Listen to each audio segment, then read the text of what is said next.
আল্লাহ রাসূল যেদিন ইন্তেকাল করেন, এক সাহাবী মাঠের ভিতর কাজকর্মরত অবস্থায় ছিলেন। ওই সাহাবীর কাছে একজন যা বলে, তুমি কি শোনো নাই? কি বলে? আল্লাহর পয়গম্বর ইন্তেকাল করেছেন, রাসূলের ইন্তেকালের খবর কি তোমার কানের মধ্যে আসে নাই? ওই সাহাবী বললেন, ইন্না লিল্লাহ, আসলেই কি সরকার নবীর ইন্তেকাল হয়ে গেছে? ওই সাহাবী বলেন, হ্যাঁ, রাসূলের ইন্তেকাল হয়ে গেছে। তুমি কি খবর শোনো নাই?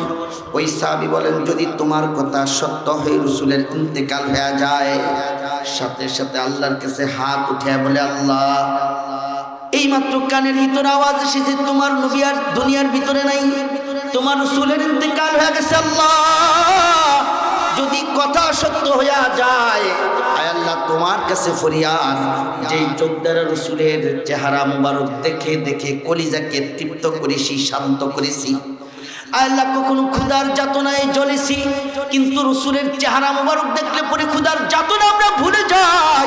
আয় আল্লাহ, যে রাসূলকে একবার দেখলে পরে আমাদের বাড়ি ঘর বিবি বাচ্চা কারোর কথা মনে থাকে না, আমাদের হাজারো বেদনা যে রাসূলের চেহারা মুবারক দেখলে পরে আমরা ভুলে যাই।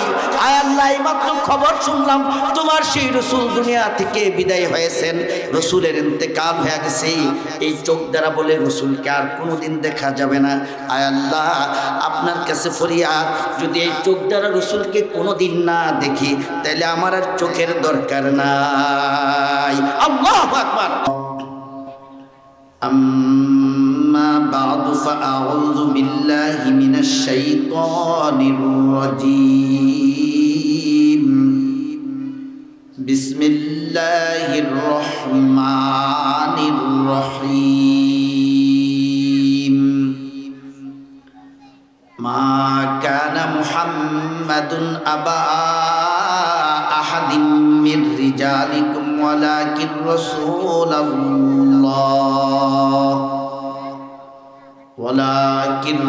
রাসূলুল্লাহি ওয়া খাতামান নাবিয়্যিন ওয়া কানা আল্লাহু বিকুল্লি শাইইন আলীমা।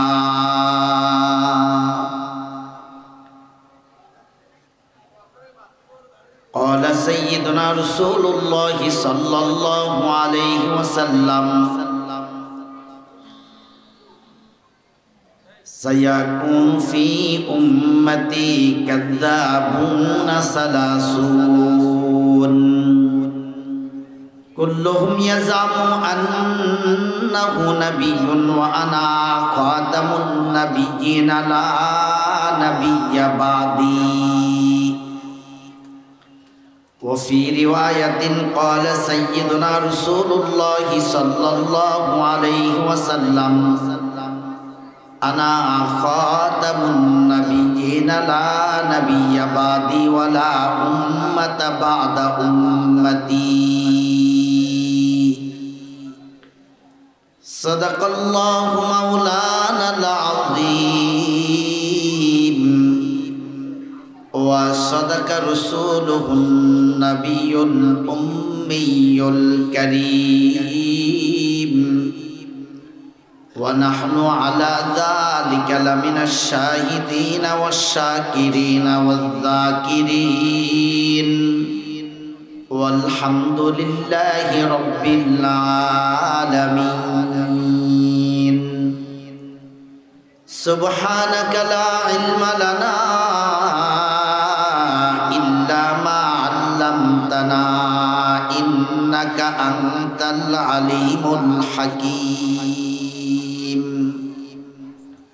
সকলে মহব্বতের সাথে নামাজের দুরূদ শরীফটা পড়ি। আল্লাহুম্মা সাল্লি আলা মুহাম্মাদিন ওয়া আলা আলি মুহাম্মাদ কামা সাল্লাইতা আলা ইব্রাহিম ওয়া আলা আলি ইব্রাহিম ইন্নাকা হামিদুম মাজিদ. আল্লাহুম্মা বারিক আলা মুহাম্মাদিন ওয়া আলা আলি মুহাম্মাদ কামা বারাকতা আলা ইব্রাহিম ওয়া আলা আলি ইব্রাহিম ইন্নাকা হামিদুম মাজিদ। दिल मेरा तज़कीर किया एक अरबी ने, दिल मेरा तज़कीर किया एक अरबी ने, मक्की मदनी हाशिमी व मुत्तलिबी ने, मक्की मदनी हाशिमी व मुत्तलिबी ने। बेअश्क नबी जिसने लिया दर्स बुखारी, बेअश्क नबी जिसने लिया दर्स बुखारी, बुखार आया उसको बुखारी नहीं आई, बुखार आया उसको बुखारी नहीं आई। पाकीज़ा तो रज़ार से बारी जन्नत फिरदौस, पाकीज़ा तो रज़ार से बारी जन्नत फिरदौस। आराम गहे पाके रसूल अरबी है, आराम गहे पाके रसूल अरबी है। महबूब किया सल्ले अला नाम मोहम्मद, महबूब किया सल्ले अला नाम मोहम्मद। पाकीज़ा कुरा अर्श बरी जन्नत फिरदौस, पाकीज़ा तुरा अर्श बरी जन्नत फिरदौस। पूर्णमती इकरा कुरआनिया हाफिजिया মাদ্রাসা, पूर्णमती প্রি ক্যাডেট ইবতেদায়ী ও দাখিল মাদ্রাসার উদ্যোগে আয়োজিত দ্বিতীয় বার্ষিক ওয়াজ ও দোয়ার মাহফিল।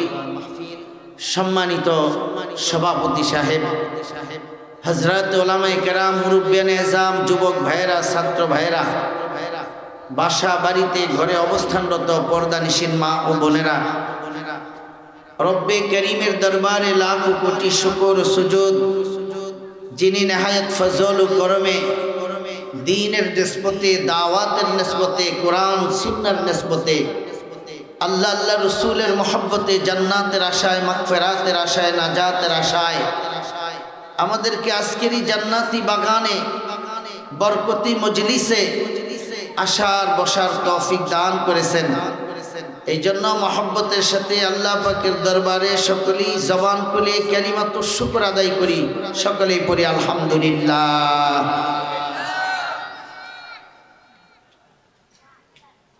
অনেক সুন্দর মজলিস, দ্বীনি মজমা।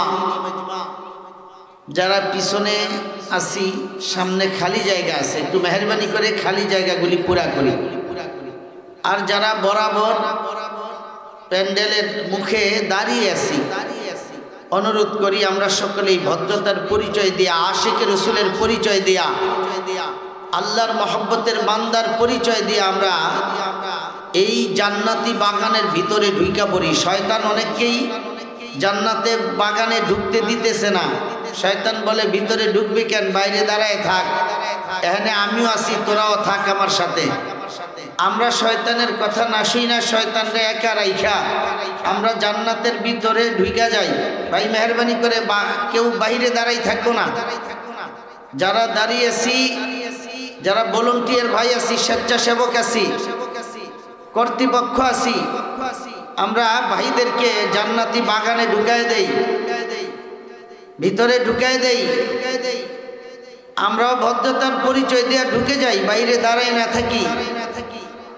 এখানে আল্লাহ আল্লাহ রসুলের আলোচনা হবে, আল্লাহর মহব্বতের আলোচনা, রসুলের মহব্বতের আলোচনা, হব্বে রসুল, এশকে রসুলের আলোচনা হবে। কোন উম্মত যেন বাইরে দাঁড়ায় না থাকি, মজমায় ঢুকা পড়ি। মাশাআল্লাহ, একজন মানুষও যাতে মজমার বাইরে না থাকি। ভলান্টিয়ার ভাইরা, স্বেচ্ছাসেবক ভাইরা দায়িত্ব পালন করি, হাত বুলাইয়া বুলাইয়া সবাইকে ভিতরে ঢুকায় দেই, পৌঁছায় দেই।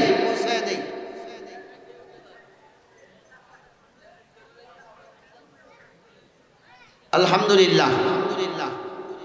সম্মানিত মুআজ্জাজ হাজিরিন, দীর্ঘ সময় যাবত আমরা সম্ভবত আসরের পর থেকেই ধারাবাহিক বয়ান চলতেছে।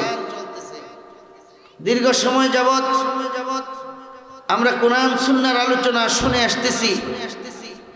শেষ পর্যায়ে একটা কথা আছে, শেষ ভালো যার সব ভালো তার। শেষ পর্যায়ে আসছি ইনশাআল্লাহ। আমাদের প্রিয় নবীজির কিছু হকের ব্যাপারে আলোচনা হবে। আমাদের নবীজির কি মর্যাদা আল্লাহ তাআলা দিয়েছেন, নবীর কি মর্যাদার সম্মান আল্লাহর কাছে আছে, নবীজির ইজ্জতের কি দাম, রসুলের সুন্নতের কি দাম, রসুলের মহব্বতের কি দাম, আমরা এই ব্যাপারে কিছু নসিহত শুনবো ইনশাআল্লাহ। রাজি আছি তো ইনশাআল্লাহ? আওয়াজ দিয়া বলি, রাজি আছি তো ইনশাআল্লাহ? মাশাআল্লাহ। আমরা আল্লাহর বান্দা হওয়ার কারণে আল্লাহর কিছু হক আমাদের উপর আছে, যেটাকে হকুল্লাহ বলা হয়, আল্লাহর হক। এর মধ্যে আল্লাহর প্রথম হক হলো আল্লাহকে আমরা আমাদের রব হিসেবে, খালেক হিসেবে, মালিক হিসেবে, রাজ্জাক হিসেবে মেনে নিব এবং আল্লাহর সত্তার সাথে, আল্লাহর গুণাবলীর সাথে কাউকে অংশীদার করব না, শিরিক করব না। এটা আল্লাহর প্রথম হক। আল্লাহর দ্বিতীয় হক, আল্লাহর নিঃশর্ত ইবাদত করব, গোলামি করব।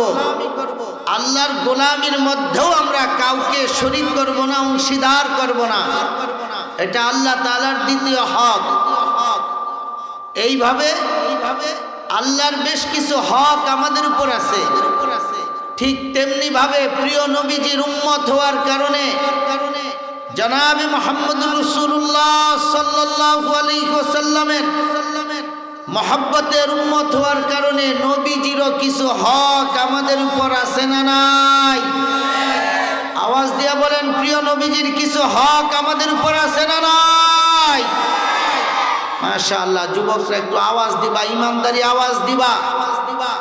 একটা কথা শোনাই তোমাদেরকে, এখন তো মুসলমানদের উপর কোথাও বৌদ্ধরা মাস্তানি করে, কোথাও হিন্দুরা মাস্তানি করে, কোথাও ইহুদিরা মাস্তানি করে, কোথাও খ্রিস্টানরা মাস্তানি করে। আল্লাহ রাসূল ভবিষ্যৎবাণী করে গেছেন কিয়ামতের পূর্বে একটা মালহামা হবে, মহাযুদ্ধ হবে। সেই মহাযুদ্ধে গোটা পৃথিবীর সমস্ত কুফরি শক্তিগুলি ঐক্যবদ্ধ হয়ে মুসলমানদের বিরুদ্ধে লড়াই করবে, আর মুসলমানরা গোটা কুফরি শক্তির বিরুদ্ধে লড়াই করবে তথা জিহাদ ফি সাবিলিল্লাহ করবে।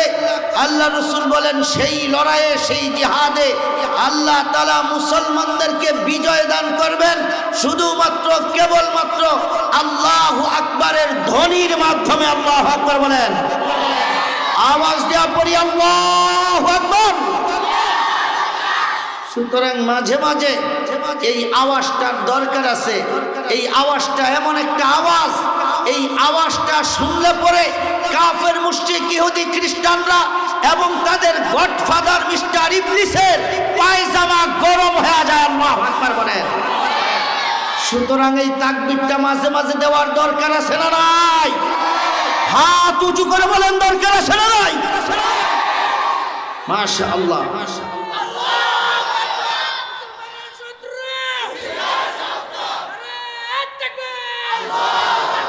মাশাআল্লাহ, বারাকাল্লাহু ফি হায়াতিকুম। আল্লাহ রাসূলের কিছু হক, আল্লাহ রাসূলের উলামায়ে কেরাম, মুফাসসিরিনে কেরাম, মুহাদ্দিসিনে কেরাম, মুআররিখিনে কেরাম কোরআন সুন্নাহ গবেষণা করে আল্লাহ রাসূলের তিনটা বড় বড় হক সাব্যস্ত করেছেন। যেই তিনটা হক আল্লাহর রাসূল উম্মতের কাছে পায়, উম্মত রাসূলকে সেই হকগুলি দিতে বাধ্য। সেই তিনটা হকের নাম গনে গনে মুখস্থ রাখেন। এক নাম্বার হকের নাম হলো মুহাব্বত। বলেন, এক নাম্বার হকের নাম কি? আবার বলেন, এক নাম্বার রাসূলের হকের নাম কি? দুই নাম্বার রাসূলের হকের নাম হলো আজমত। দুই নাম্বার হকের নাম কি? আজমত। আবার বলেন, দুই নাম্বার হকের নাম কি? মুহাব্বত, আজমত। বলেন, তিন নাম্বার হকের নাম হলো ইতাআত। বলেন, তিন নাম্বার হকের নাম ইতাআত। এই ইতাআতকে আবার আরেক ভাষায় সুন্নাত বলা হয়। ইতাআতের অপর নাম কি? তাহলে মুহাব্বত, আজমত, সুন্নাত। বলেন, মুহাব্বত, আজমত, সুন্নাত। মনে রাখবেন, নবীজির তিনটা হক। যে কোনো ইমানদার যদি আপনাকে জিজ্ঞেস করে, তুমি নবীর উম্মত, আপনি নবীর উম্মত, নবীজির আমাদের উপর তিনটা হক আছে, বলতে পারবেন? বলে যে ইনশাআল্লাহ পারবো। নবীজির তিনটা হক কি? এক নম্বরে মুহাব্বত, এক নম্বরে, দুই নম্বরে আজমত, তিন নম্বরে সুন্নত, তিন নম্বরে সুন্নত। এবার একটা একটা সংক্ষেপে আলোচনা করি আমরা। এক নম্বরে মুহাব্বত, অর্থাৎ আল্লাহর রাসূল নিজের পুরা জিন্দেগিতে সব চাইতে যাদেরকে বেশি মহব্বত করেছেন, সেটা নিজের স্ত্রীদেরকে নয়, নিজের মেয়েকে নয়, নিজের দুই নাতিকে নয়, আলীকে নয়, আহলে বাইতকে নয়। আল্লাহর রাসূল সবচাইতে যাদেরকে বেশি মহব্বত করেছেন, ভালোবেসেছেন, সেটা হলো কিয়ামত পর্যন্ত রাসূলের যত উম্মত দুনিয়ায় আসবে, আল্লাহর রাসূল নিজের উম্মতকে সবচাইতে বেশি ভালোবেসেছেন। আল্লাহু আকবার বলেন। এই জন্য রাসূল যতদিন জীবিত ছিলেন, যখনই হাত উঠাইছেন, আল্লাহুম্মা উম্মতি, আল্লাহুম্মা উম্মতি, আল্লাহুম্মা উম্মতি, আয় আল্লাহ আমার উম্মত, আমার উম্মত, আমার উম্মত একটাও যেন জাহান্নামে না যায়। আল্লাহু আকবার বলেন। এটা হলো রাসূলের উম্মতের প্রতি জীবদ্দশার ভালোবাসা। এবং হাদিসে আছে, সহিহ হাদিসে, আল্লাহ রাসূল রওজা ধারে জীবিত আছেন এবং জীবিত অবস্থায় রাসূল রওজা ধারে শুয়ে শুয়ে কিয়ামত পর্যন্ত এই উম্মতের জন্যই আল্লাহর কাছে কাঁদবেন। আল্লাহু আকবার বলেন। যতদিন জীবিত ছিলেন উম্মতি উম্মতি, এখন রওজা ধারে আছেন, কান লাগাইলে ঠিক মতো যদি শোনার মতো কান থাকে তো রওজা ধার থেকে আওয়াজ পাইবেন।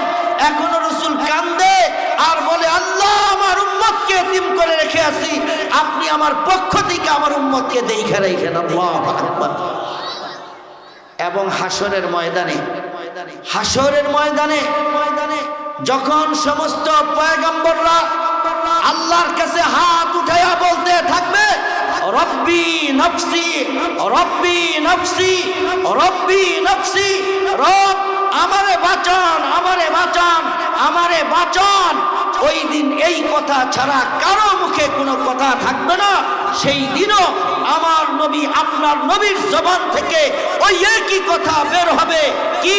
আয় আল্লাহ আমার ফাতেমা না, আমার হাসান হুসাইন না, আমার আহলে বাইত না, একই কথা বের হবে, আল্লাহুম্মা ইয়া উম্মতি, ইয়া উম্মতি, ইয়া উম্মতি। আল্লাহু আকবার বলেন।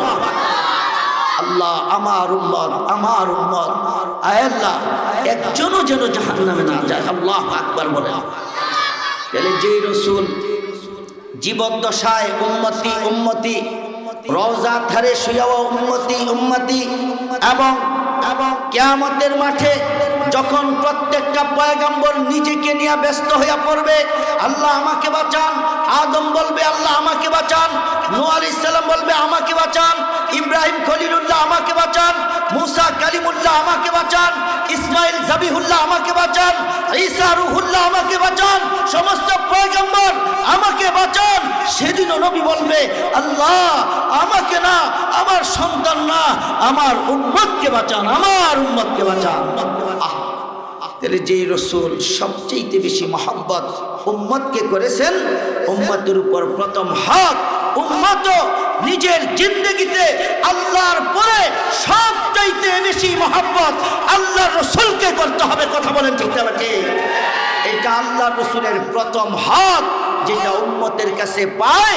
রাসূলকে মহব্বত করা এটা রাসূলের প্রথম হক। রাসূলকে উম্মত ভালোবাসতে হবে, মহব্বতের প্রতিদানে মহব্বত দিতে হবে, কলিজার পরিবর্তে কলিজা দিতে হবে। ঠিক না ঠিক বলেন? এই জন্য কবি বলেন मोहम्मद की मोहब्बत दीन हक की शर्त अव्वल है। मोहम्मद की मोहब्बत दीन हक की शर्त अव्वल है। अगर उसमें रहे खामी तो ईमान मुकम्मल है। अगर उसमें रहे खामी तो ईमान मुकम्मल है। इश्क महबूब खुदा ऐ दिल जिसे हासिल नहीं, लाखों में हूँ मगर ईमाम कामिल नहीं। लाखों में हूँ मगर ईमाम कामिल नहीं।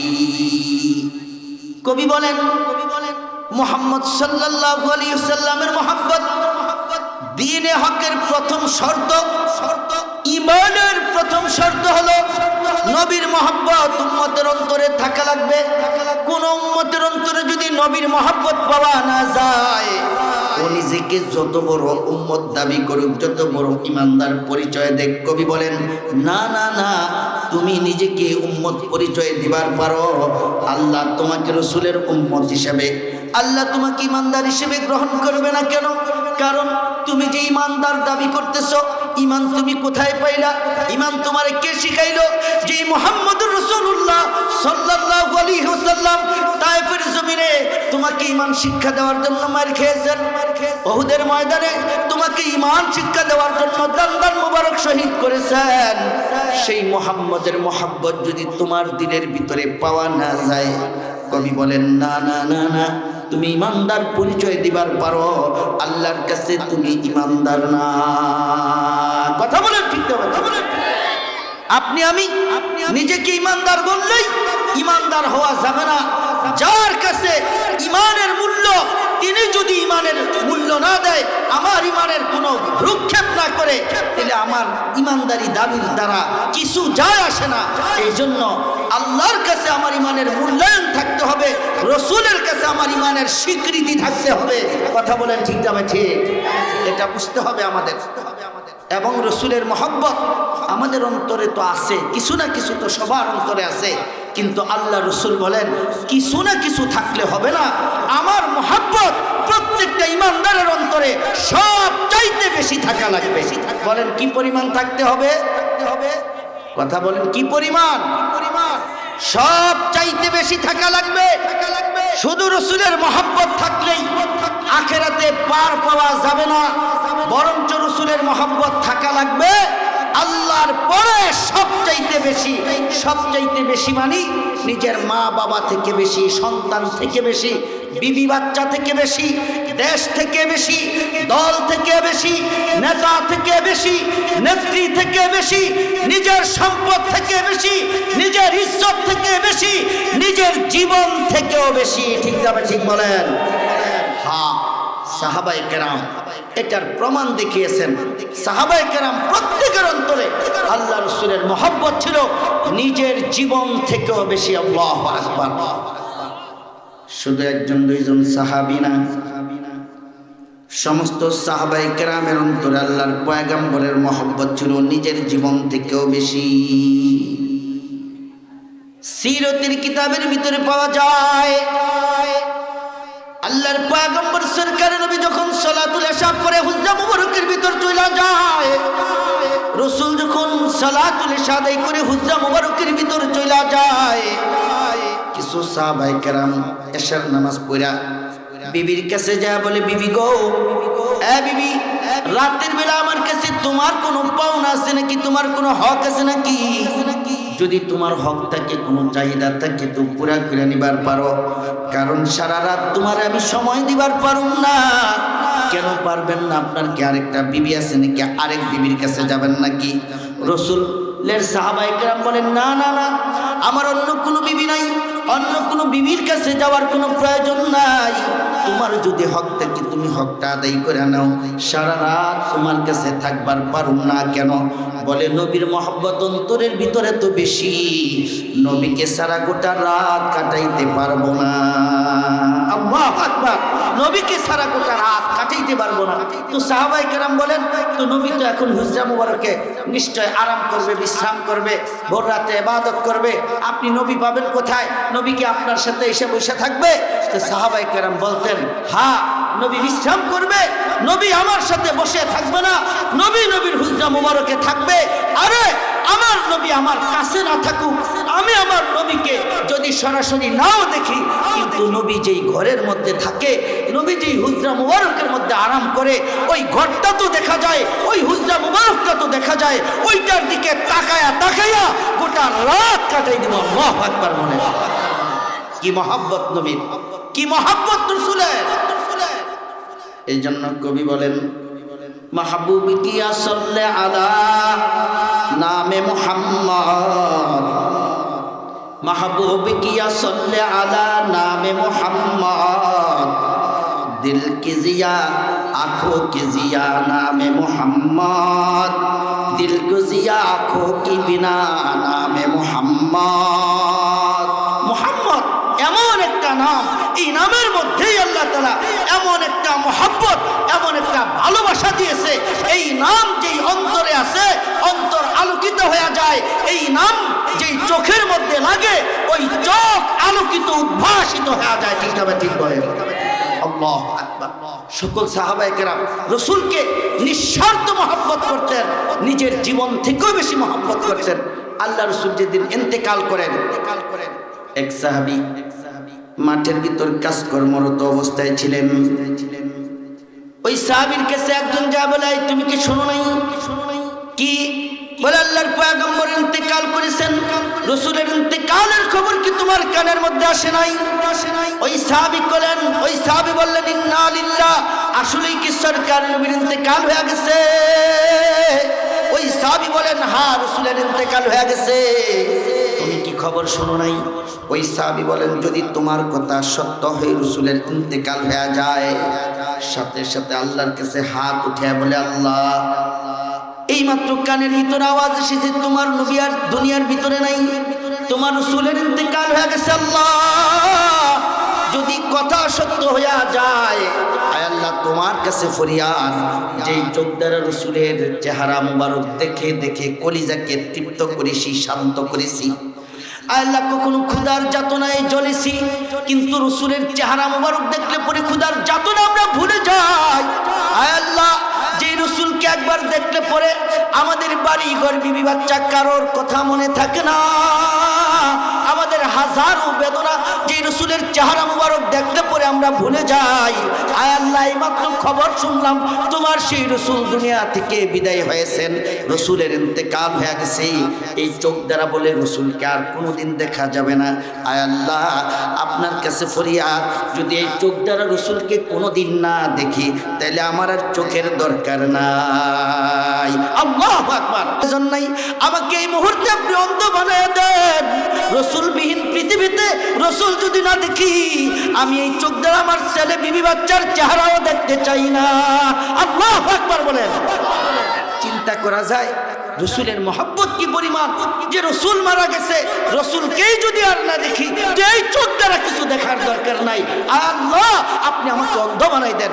এবং দিল থেকে দোয়া করছে, এটা তার মুখের কথা ছিল না, এটা ছিল ওই সাহাবীর দিলের কথা। এই জন্য আল্লাহ তাআলা তার দোয়া কবুল করে ওই সাহাবীকে সাথে সাথে অন্ধ বানাই দিয়েছেন। আল্লাহু আকবার বলেন। আরেক সাহাবী, তিনিও কাঠ কাটতেছেন, জঙ্গলের ভিতর কাঠুরিয়া ছিলেন। যে সাহাবী এর খবর দিছে, ওই সাহাবী আবার সামনে যা দেখে এই সাহাবী কাঠ কাটে। জিজ্ঞেস করছে, আল্লাহর পয়গম্বরের সাহাবী রে, রাসূলের ইন্তেকাল হয়ে গেছে, তোমার কানের ভিতর কি আওয়াজ পৌঁছে না? বলে আসলে কি রাসূলের ইন্তেকাল হয়ে গেছে? বলে আল্লাহর পয়গম্বরের ইন্তেকাল হয়ে গেছে। হায় হায়, ওই সাহাবী আর দেরি করে নাই, আল্লাহর কাছে হাত উঠে উঠারটা ফালাই দিয়া আল্লাহর কাছে হাত উঠে দোয়া করে, আল্লাহ এই মাত্র আবার শুনলাম সরকার নবী দু জাহানের সরদার মুহাম্মদ আল্লিল আলামিন নবীর ইন্তেকাল হয়ে গেছে। আয় আল্লাহ, রসুলের যদি ইন্তেকাল হয়ে যায় তাহলে আমার আর বাইচা থাইকা লাভ কি? রসুলকে যদি না দেখি তাহলে জীবন আমার দরকার নাই। যেহেতু তোমার রসুলকে তোমার কাছে নিয়ে গেছো, আয় আল্লাহ তোমার কাছে ফরিয়াদ, এই মুহূর্তে আমাকে মৃত্যু দিয়া দাও। তোমার রসুল যেখানে গেছে আমাকেও সেখানে পৌঁছে দাও। আল্লাহু আকবার বলেন। ইতিহাস সাক্ষ্য, আল্লাহর পয়গম্বরের এই সাহাবী ও দিল থেকে দোয়া করেছেন, আর দিল থেকে দোয়া করার সাথে সাথে আল্লাহ তাআলা তার দোয়া কবুল করে তাকেও ইন্তেকাল আর মৌতের স্বাদ দান করেছেন। আল্লাহু আকবার বলেন। এই জন্য কবি বলেন, দিল মেরা তস্কির কিয়া এক আরবী নে, ও দিল মেরা তস্কির কিয়া এক আরবী নে, মক্কি মাদানী হাশমি ও মুত্তালিবী নে, মক্কি মাদানী হাশমি ও মুত্তালিবী নে, বেइश्क नबी जिसने लिया दर्स बुखारी, बुखार आया उसको बुखारी नहीं आई, बुखार आया उसको बुखारी नहीं आई। আল্লাহু আকবার। এক দুইজন সাহাবী না, রাসূলের সমস্ত সাহাবীরা রাসূলের জন্য এইরকম পাগল ছিলেন। তারা নিজের জীবন থেকেও, সন্তান থেকেও আল্লাহ রাসূলকে বেশি মহব্বত করতেন। আরে আশিক রাসূল আবু বকর সিদ্দিক রাদিয়াল্লাহু তাআলা আনহু আল্লাহ রাসূলকে কি পরিমাণ মহব্বত করতেন আর ভালোবাসতেন। তিনি এই যখন বদরের ময়দান কায়েম হয়েছে, বদরের ময়দানে যুদ্ধ চলে, জিহাদ চলে, আবু বকর সিদ্দিক রাদিয়াল্লাহু তাআলা আনহু তিনি আল্লাহ রাসূলের পক্ষে, ইসলামের পক্ষে, ঈমানের পক্ষে জিহাদের ময়দানে নামছেন। আর ওনার বড় ছেলে আব্দুর রহমান ইসলামের কালিমা তলে আসতে পারে নাই তখনও, তিনি নামছে আবু জাহেল, আবু লাহাব, উতবা, সাইবা, ওয়ালিদ ইবনে মুগিরা, ইসলামের শত্রুদের পক্ষে নামছে, রাসূলের বিপক্ষে নামছে, আল্লাহর বিপক্ষে নামছে। বাপ আর বেটা দুই পক্ষে নামছে, একজন ইসলামের পক্ষে, সন্তান ইসলামের বিপক্ষে নেমে গেছে। তো যুদ্ধ তো হইয়া গেছে, আল্লাহ মুসলমানদেরকে বিজয় দিছেন। এর কিছুদিন পরে আল্লাহ তাআলা দয়া করে আবু বকরের ওই সন্তান, যেটা বদরের যুদ্ধে মুসলমানদের শত্রু ছিল, আল্লাহ তাকেও ইসলাম দান করছেন, ঈমান দান করছেন। আল্লাহু আকবার বলেন। এখন বাপ আর বেটা একসাথে বসে গল্প হইতেছে, বাপ আর বেটা গল্প চলতেছে। আবু বকরের ছেলে আব্দুর রহমান, যিনি বদরের যুদ্ধে রাসূলের দুশমন ছিল, বাবার দুশমন ছিল, বলতেছে, আব্বু আমি আপনাকে অনেক মহব্বত করি, ভালোবাসি। আবু বকর বলেন, কি পরিমাণ মহব্বত করো, কি পরিমাণ ভালোবাসো? বলে, আমি আমার ধর্ম থেকেও আপনাকে বেশি মহব্বত করি। আবু বকর সিদ্দিক বলেন, মুখে বললে হবে না, একটা প্রমাণ দাও। আব্দুর রহমান প্রমাণ দিতেছেন, আব্বু বদরের যুদ্ধে আপনি আমার ধর্মের দুশমন ছিলেন, আমি আপনার ধর্মের দুশমন ছিলাম, ইসলামের দুশমন ছিলাম। আমি আমার ধর্মের পক্ষে নেমেছি, আপনি আপনার ধর্মের পক্ষে নেমেছেন। আপনি আল্লাহ রাসূলের পক্ষে, আমি ছিলাম আল্লাহ রাসূলের বিপক্ষে। অতএব আপনি আমার শত্রু ছিলেন, আমি আপনার শত্রু ছিলাম। বলে, যখন যুদ্ধ ঘোরতর ভাবে বেঁধে যায়, যুদ্ধ যখন ঘোরতর ভাবে বেঁধে যায়, আমি ছিলাম তাগড়া নওজোয়ান, আমার হাতের ভেতর ছিল ইয়ামানি তরবারি। আমি ইয়ামানি তরবারিটা নিয়ে গোটা ময়দানটা দাবড়ায় বেড়াইতেছিলাম আর শত্রুকে খুঁজতেছিলাম, কোন শত্রুর সাথে মোকাবেলা করা যায়। আমি এটা খুঁজতেছিলাম। আমি ছিলাম তাগড়া নওজোয়ান, আমি যুদ্ধের ময়দানে শত্রুকে খুঁজতেছিলাম। আব্বু এই অবস্থায় বেশ কয়েকবার আপনি আমার তরবারির কাছাকাছি এসে গেছিলেন, আপনি আমার তরবারির নিচে বেশ কয়েকবার পড়ে গেছিলেন, কিন্তু ইচ্ছা করলে আপনার গর্দান উড়াই দিতে পারতাম, কিন্তু আমি আপনার গর্দান সেদিন উড়াইতে পারি নাই। কেন? যখনই আপনার গর্দানের উপর তরবারি উঠাইছি তখনই মনে হয়েছে তিনি তো আমার বাবা, আমি তো সন্তান হইয়া আপনার গর্দানে কিভাবে তরবারি চালাই। আপনি যে শৈশবে আমাকে আদর করতেন, আপনি যে আমাকে মহব্বত করতেন, ভালোবাসতেন, এগুলি আমার চোখের সামনে ভাইসা উঠছে। ভেসে ওঠার কারণে আমার সাহস হয় না যে আমার ধর্মের শত্রু হওয়ার পরও আপনার গর্দানে তরবারি চালাবো, এটা আমি পারি নাই। অথচ আপনি আমার ধর্মের শত্রু ছিলেন। তাইলে বোঝা যায় আমার ধর্মের মহব্বত থেকে আপনি বাবার মহব্বত ওই দিন আমার অন্তরে বেশি ছিল। কথাটা কি ঠিক না ঠিক বলেন তো? ঠিক। কিন্তু আবু বকর সিদ্দিক রাদিয়াল্লাহু তাআলা আনহু এর জবাবে যেই কথাটা বলছেন এটা আমাদের দরকার। আবু বকর সিদ্দিক রাদিয়াল্লাহু তাআলা আনহু দাঁড়াইছেন, দাঁড়ায় বলতেছেন তোমার কথা শেষ? হ্যাঁ আমার কথা শেষ। তাহলে আমারটা শুনো, আমার সন্তান আমার কথা শুনো। সেই দিন তোমার তরবারির নিচে আমি পড়ার পরেও আমার গর্দানের উপর তুমি আঘাত করতে পারো নাই, কারণ তোমার ধর্মের মহব্বত থেকে তোমার বাবার মহব্বত অন্তরে বেশি ছিল। আমি আবু বকরের কথা শুনা নাও, ওই দিন যদি একবার তুমি সন্তান আমার তরবারির নিচে পড়তা, একবার যদি তোমার তরবারির কাছে পেয়ে যাইতাম, আল্লাহর কসম খেয়া বলি আমার তরবারি থেকে তুমি সন্তান হিসেবে বাঁচতে পারতা না, বরং আমার প্রিয় নবীজির দুশমন হিসেবে তুমি সেদিন ময়দানে নেমেছ, আমার আল্লাহ রসুলের দুশমন হিসেবে নেমেছ।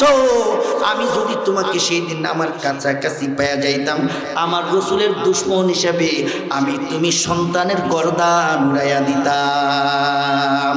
আল্লাহু আকবার বলেন। সিদ্দিক একবার বুঝাই দিছেন কিভাবে রসুলকে বেশি মহব্বত করতে হয়। সমস্ত সাহাবায়ে কেরাম এইরকম ছিলেন যে তারা তাদের নিজের জীবন থেকে, সন্তান থেকে, ব্যবসা বাণিজ্য থেকে, ধর্ম থেকে আল্লাহ রসুলকে বেশি মহব্বত করতেন। তাইলে আমরাও আল্লাহ রসুলকে সবচেয়ে বেশি মহব্বত করতে রাজি আছি তো ইনশাআল্লাহ? কে কে রাজি আছে হাত তুলে দেখাই। লিল্লাহি তাকবীর, লিল্লাহি তাকবীর। হাত নামাই। আল্লাহ তাআলা আমাদের প্রত্যেকের অন্তরে রসুলের মহব্বত আমাদের নিজের জীবনের মহব্বত থেকে বাড়ায় দেন, বলে না আমিন। তাহলে নবীজির প্রথম হক এটা হলো রসুলকে মহব্বত করা। কি পরিমাণ? আল্লাহর পরে সবচাইতে বেশি। বলেন কি পরিমাণ? আল্লাহর পরে সবচাইতে বেশি। কথা বলেন কার পরে? আল্লাহর পরে। একটা জায়গায় ঠিক থেকে না, বা রসুলের প্রতি মহব্বত এত বেশি দেখাইয়া আবার এটা বললেন না যে আমি আল্লাহ থেকেও নবীরে বেশি মহব্বত করি, তাইলে ধরা খাইয়া যাবেন। কথা কয় না? কথা বলেন। এই যে রসুলকে এই মহব্বত করা, রসুলকে এই সম্মান, রসুলকে সৃষ্টি কে করেছেন? রসুলের প্রতি ভালোবাসা উম্মতের অন্তরে কে ঢেলে দিয়েছেন? সুতরাং আল্লাহর উপরে কাউকে মর্যাদা দিতে যায়েন না, ঈমান আমল সব শেষ হয়ে যাবে। কথা বলেন ঠিক না ঠিক? এই জন্য মুমিন সবচাইতে বেশি মহব্বত করবে কাকে? জোরে বলেন কাকে? আল্লাহর পরে সবচাইতে বেশি মহব্বত ঈমানদার যাকে করবে তিনি হলেন আপনার নবী, আমার নবী, বিশ্ব নবী জনাবে মুহাম্মদুর রাসূলুল্লাহ সাল্লাল্লাহু আলাইহি ওয়াসাল্লাম। ঠিক না ঠিক বলেন? রসুলের প্রথম হক। দ্বিতীয় হক, এইখানে আমরা অনেকে ধরা খাই, সেটা হলো রসুলকে শুধু মহব্বত করলেই রসুলের হক আদায় হয় না। রসুলের দ্বিতীয় হক হলো আজমত। আজমত শব্দের অর্থ হলো সম্মান। অর্থাৎ রসুলকে শুধু ভালোবাসলেই চলবে না, রসুলকে যেমনি ভাবে সবচেয়ে বেশি মহব্বত করতে হবে, ঠিক রসুলের মর্যাদার আসনটাকেও উম্মত হেফাজত করতে হবে, যাতে কোনো কুলাঙ্গার আল্লাহ রসুলের মর্যাদার আসনে বসতে না পারে, রসুলের মর্যাদার আসনে যাতে আঘাত করতে না পারে। কথা বলেন ঠিক না ঠিক? এটার প্রিয় রসুলের দ্বিতীয় হক। রসুলকে সর্বোচ্চ সম্মান দিতে হবে এবং রসুলের সম্মানকে হেফাজত করতে হবে। কথা বলেন ঠিক না ঠিক? শুধু রসুলকে ভালোবাসলে হবে না, রসুলের মর্যাদার ব্যাপারে সজাগ রাখতে হবে। রসুলের মর্যাদায় কেউ যাতে আঘাত করতে না পারে, কোনোভাবে কোনো কুলাঙ্গার, কোনো নাস্তিক, মুরতাদ, কোনো ইহুদি, খ্রিস্টান, যুগী যুগা যে হোক না কেন, আল্লাহর পয়গম্বরের মর্যাদার আসলে যদি কেউ আঘাত করে, আল্লাহর কসম ঈমানদার তাকে বিন্দুমাত্র ছাড় দিতে রাজি নাই। কথা বলেন ঠিক না ঠিক? ইসলামের শত্রুরা হুঁশিয়ার সাবধান। নারায়ে তাকবীর। সাহাবায়ে কেরাম রসুলকে শুধু মহব্বত করছে তা না, রসুলের মর্যাদাও হেফাজত করছে। আল্লাহ রসুলের একজন বিবি ছিলেন উম্মে হাবিবা রাদিয়াল্লাহু তাআলা আনহা, ইনি ছিলেন মক্কার কুরাইশদের কাফেরদের সর্দার আবু সুফিয়ানের মেয়ে। আবু সুফিয়ান কাফেরদের সর্দার, কট্টর কাফের, তখনো মুসলমান হয় নাই। কিন্তু মেয়ে শুধু মুসলমান না, মেয়ে মুসলমান হইয়া আল্লাহ রসুলের বিবি তথা গোটা বিশ্বের মুসলিম উম্মার মা জননী হয়ে গেছে। আল্লাহু আকবার বলেন। এখন উম্মে হাবিবা রাদিয়াল্লাহু তাআলা আনহা মেয়ে মুসলমান, রসুলের বিবি থাকে রসুলের হুজরা মুবারকে। আবু সুফিয়ান থাকে মক্কায়, কুরাইশদের ব্যবসা পরিচালনা করে, কুরাইশদের সর্দার। রসুলের কাছে এক কাজে গেছে, একটা প্রয়োজনে গেছে। যাওয়ার পরে আবু সুফিয়ান মনে করছে যদিও আমার মেয়েটা মুসলমান হয়ে গেছে, আমাদের দিন ধর্ম থেকে ফিরে গেছে, তবুও তো আমার মেয়ে মুহাম্মদের কাছে যেহেতু আসছি, মেয়েটারে না দেখে একটু কেমনে যাই। বাবার অন্তরে মেয়ের প্রতি আলাদা একটা মহব্বত থাকে, আলাদা একটা ভালোবাসা, মেয়ের প্রতি আলাদা একটা দুর্বলতা থাকে বাবার অন্তরে। এটা যার মেয়ে নাই এটা তাকে বোঝানো যাবে না। ঠিক যাবে, ঠিক বলেন। মেয়ের জন্য মেয়েরাও বাবার লেগে আলাদা একটা পাগল থাকে, এটা যারা আছে এটা তারা বুঝে। তো আবু সুফিয়ানও মানুষ তো রক্তে মাংসে মনে করছে যদিও যাক মেয়েটা মুসলমান হয়ে গেছে, মুহাম্মদের অনুসারী হয়ে গেছে, আমারই তো মেয়ে, এত কাছে আসলাম, মুহাম্মদের সাথে দেখা করলাম, আর মেয়েটারে না দেখে কেমনে যাই। ভাবছে যে মেয়েটার একটু দেখা যায়। খবর নিছে আমার মেয়ে কোথায় থাকে। তো কোনো একজন সাহাবী দেখাই দিছে, এই যে এই হুজরা মুবারকে আপনার মেয়ে থাকে, উম্মে হাবিবা রাদিয়াল্লাহু তাআলা আনহা। গেছে, যায়া ঘরের দরওয়াজায় আওয়াজ দিছে, মা উম্মে হাবিবা শুনে কি ঘরে? আমি তোমার বাবা আবু সুফিয়ান। আল্লাহু আকবার। আব্বার কণ্ঠ, মেয়ে নিজের ঘরের দরওয়াজায় ফাইয়া। মাইয়ারও কি হুঁশ আসেনি ভাই? এতদিন পরে আব্বার কণ্ঠ। এই মক্কা থেকে মদিনা প্রায় 500 কিলোমিটারের মতো, এত দূর থেকে আমার আব্বা আসছে, আব্বার কণ্ঠ শোনা যায়। আল্লাহু আকবার। মাইয়ারও হুঁশ নাই, আবার বাবাও তো সাধারণ বাবা না, আরবদের কুরাইশদের সর্দার, তাদের ব্যবসা পরিচালনা করে, নেতা মানুষ। উম্মে হাবিবা রাদিয়াল্লাহু তাআলা আনহা আর দেরি করে নেই, তাড়াতাড়ি এসে হুজরা মুবারকের দরওয়াজা খুলে দিচ্ছেন। হুজরা মুবারকের দরওয়াজা খুলে দিয়া দেখে আব্বা দাঁড়ায় আছে। বাবার মেয়ে যখন একে অপরকে দেখছে, একে অপরের প্রতি নজর দিচ্ছেন। আবু সুফিয়ান আর দাঁড়াই থাকতে পারে নাই, তাড়াতাড়ি ঘরের ভিতরে ঢুকে মেয়েকে আলিঙ্গন করেছেন। উম্মে হাবিবা রাদিয়াল্লাহু তাআলা আনহা তিনি আর দেরি করতে পারে নাই। যতই হোক সত হইলে তো বাবার বুকের উপর পড়ছে। বাবার মেয়ে উভয়কে আলিঙ্গন করছে, মহব্বতের সাথে জড়ায় ধরছে। এবার নিজেরা নিজেদের ভিতর কথাবার্তা চলতেছে। মা তুমি কেমন আছো? বাবা আপনি কেমন আছেন? বাকি সবাই ভালো আছে নাকি? এইভাবে উভয়ের পক্ষ থেকে কথা আদান প্রদান চলতেছে। কিন্তু আবু সুফিয়ানের কথা খেয়াল রেখেন, তিনি তো একজন বয়স্ক মানুষ, আবার দীর্ঘ পথ সফর করে আসছেন, আবার তিনি একজন নেতা মানুষ, কতক্ষণ দাঁড়াই থাকবে? উম্মে হাবিবা তাকে বসার জন্য কোনো জায়গা দেয় নাই, বসতেও বলে না। আবু সুফিয়ান মনে করছে কতক্ষণ দাঁড়াই থাকবো, কতক্ষণ আমি দাঁড়াই থাকতে পারবো? আমি একজন বয়স্ক মানুষ, আবার দীর্ঘ পথ সফর করে আসছি, শরীরের ভিতর ক্লান্তি আছে, কতক্ষণ দাঁড়াবো? আবু সুফিয়ান মনে করছে যদি আমি বসতে বলে না, বসার জায়গা দেয় না, তবুও তো পাশে একটা বিছানা দেখা যায়, আমি বিছানার উপর যায় নিজে একটু বসি। কেউ মেয়ে কয় না আর কি যে আব্বা বন, এই কথাটা কইছেন আর কি মেয়ে, কিন্তু উনি মনে করছে মেয়ে কইছে না, কি হয়েছে, বিছনা তো দেখা যায়, আমি বসলে কি অসুবিধা আছে নাকি ভাই? অসুবিধা আছে নাকি? তো আবু সুফিয়ান মনে করছে আমি বসি। তো আবু সুফিয়ান গেছে বিছনায় বসতে।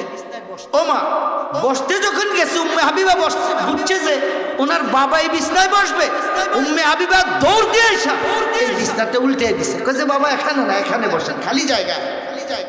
এখন দুইটা বিষয় হইতে পারে। আবু সুফিয়ান যেটা মনে করছে, একটা হইল বিছনায় কোনো খারাপ কিছু থাকতে পারে যেটা আমার অসুবিধা হবে, এই জন্য বিছনাটা উল্টে দিছে, এইটা একটা হইতে পারে। অথবা আমি মনে হয় এই বিছনায় বসার যোগ্য না, আমার জন্য তো মেয়ে আরো ভালো বিছানা বিছাই দিবে, সেখানে মেয়ে বিছনা উল্টাইয়া আমাকে বলতেছে খালি জায়গায় বসতে। ব্যাপারটা কেমন? আবু সুফিয়ানের মনের মধ্যে একটা খটকা লাগলো। ঘটনা কি? আবু সুফিয়ান চোখের পানি ছেড়ে দিয়া কষ্ট পায় মেয়েরে বলে, মা আমার আমি তোমার বাবা আবু সুফিয়ান কুরাইশদের কাফেরদের সর্দার, আমি কি তোমাদের এই সাধারণ বিছানায় বসার যোগ্য না? আমি কি তোমাদের এই সাধারণ বিছানায় বসার যোগ্য না?